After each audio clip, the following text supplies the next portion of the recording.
So I decided that since I can't make the entire class go to the Mercury Cafe, that I would bring the Mercury Cafe here. So all the poets that I have chosen are personal friends of mine. They are the regular poets that are at the Mercury Cafe, and you can find them there almost religiously. And Lenny Chirnilla is kind of like the grandfather of poetry there. He's been going there for, you know, at least a couple of decades.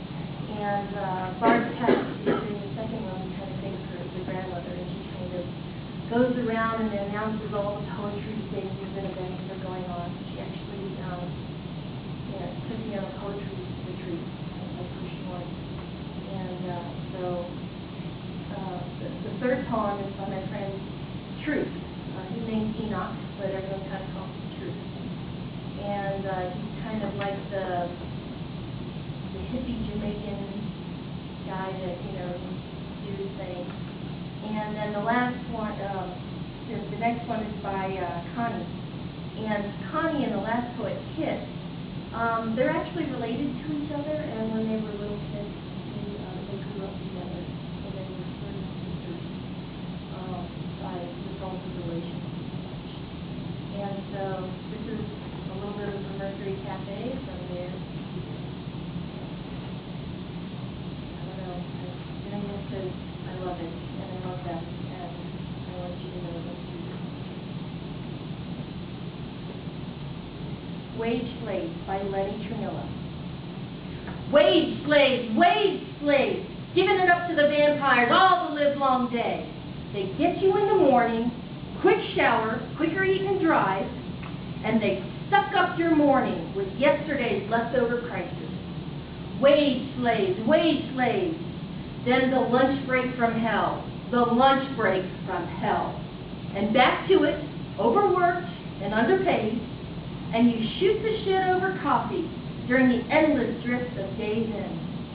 Wage slaves, then into overdrive home and decompress with your favorite decompressant. And tube, and talk, and sex, and sleep, till they wake you up in the morning with alarm and do it to you all over again. Wage slaves, giving it up to the vampires all the livelong day. Jazz by Barb Tess.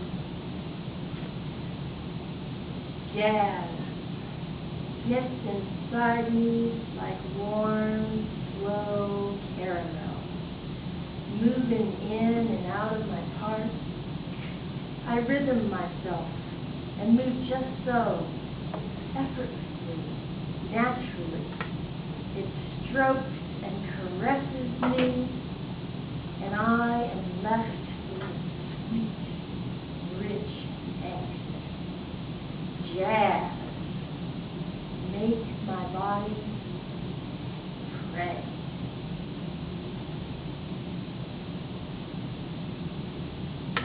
Fire-breathing woman by Enoch.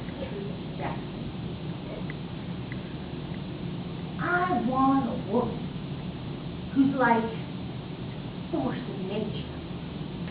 I want a fire-breathing woman to hold hands with as we walk across hot coals of life together.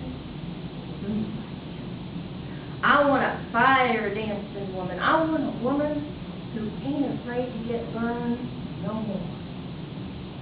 I want a woman who has the courage of a lion. Faith of a saint. A woman who knows that her feminine power cannot be controlled by laws or culture. I want a woman who ain't afraid to spit in public or wear her combat boots with an evening gown or mini skirt. I want a woman who can look at people and make them smile. Gentle, receptive, kind.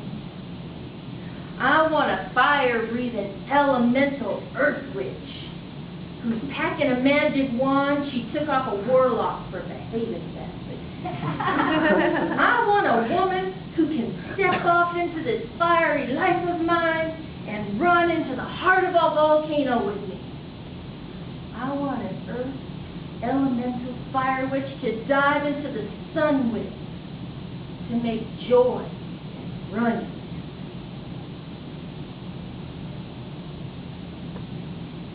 This is Passion by Connie.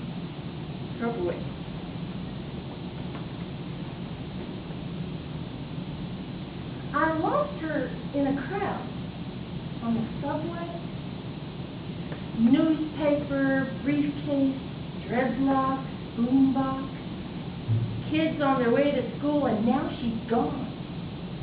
I lost her in a crowd, or perhaps behind the bedstand where my reading glasses fell last week. She's easy to spot. Slinky red dress and a slip-on heel. The Man Store by Muldoon. I wish I could go to the Man Store and buy one off the rack. Then if I couldn't keep him, I might get my money back.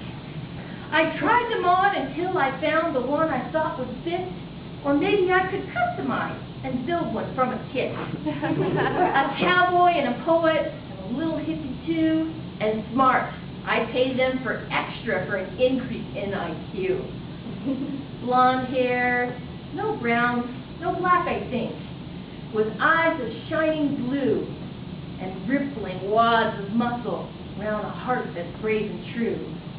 Lips as soft as worn-out silk, strong arms to hold me tight, a gentle touch with calloused hands, soothe me through the night.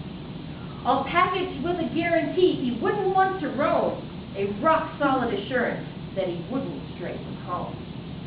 Oh, wouldn't it be wonderful, the Man Store at the mall?